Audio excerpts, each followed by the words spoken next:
Bonjour à vous les petits cinéphiles, et aujourd'hui une nouvelle sortie ciné avec le nouveau film de Philippe Lachaud, Super-héros malgré lui. Pour info, j'ai vu ce film en avant-première en décembre 2021, c'est à ce moment où j'enregistre la vidéo, donc coucou 2022. Alors comme je l'ai dit, le film est réalisé par Philippe Lachaud, un acteur-réalisateur que j'apprécie énormément de par ses films précédents, qui sont Babysitting 1 et 2, Alibi.com, Nicky Larson. À mon sens, il incarne un certain renouveau dans la comédie française que je trouve plutôt appréciable. Il est évidemment devenu indissociable de ses acolytes, en la personne de Julien Arrouti, Tarek Boudali et même Élodie Fontan. Et alors, de quoi ça parle? Cédric, un comédien en galère, arrive à décrocher le premier rôle dans un film de super-héros français appelé Batman.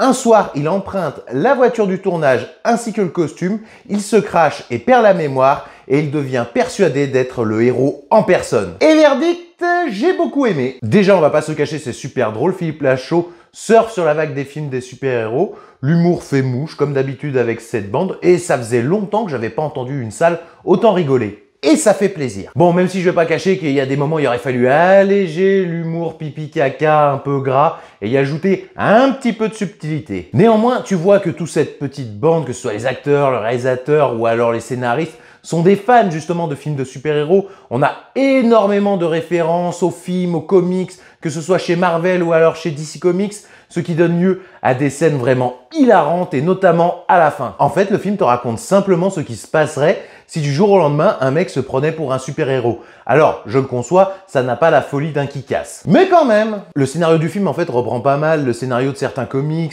un jeune un peu déboussolé, un peu loser qui se découvre des super-pouvoirs du jour au lendemain et qui décide de combattre le crime.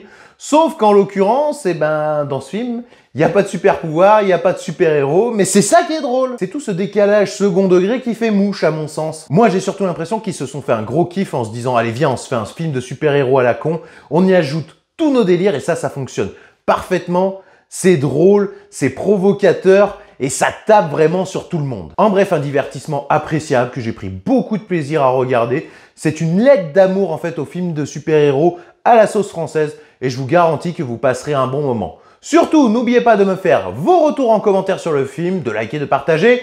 À bientôt!